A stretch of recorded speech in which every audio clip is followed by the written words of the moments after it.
श्री गजानन महाराज सेवा संस्थेच्या वतीने विद्याताई पडवळ ठाणे यांच्या सुमधुर वाणीने श्री गजानन विजय ग्रंथाचे मुखोद्गत पारायण श्री गोपाल मंगल कार्यालय सरदार चौक पंचवटी येथे व्रत वैकल्याच्या श्रावण मासानिमित्त मोठ्या उत्साहाने पार पडले।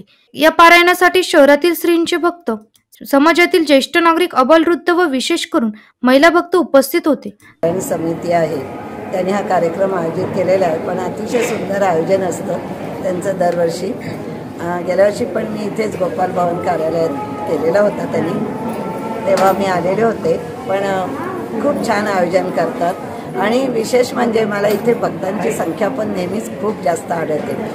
तसेच श्री गजानन महाराजांचा समाधी दिन ऋषी पंचमी रविवार 8 सप्टेंबर 2024 रोजी याच ठिकाणी विविध धार्मिक कार्यक्रम, आदर्श शिक्षक पुरस्काराने संपन्न होणार आहे। सदर पुरस्कारासाठी शिक्षकांनी संस्थेकडे 30 ऑगस्ट पूर्वी माहिती सादर करावी असे संस्थेच्या वतीने आवाहन करण्यात आले आहे। एनसीएन न्यूज साठी प्रतिनिधी राजेंद्र साखरे, नाशिक।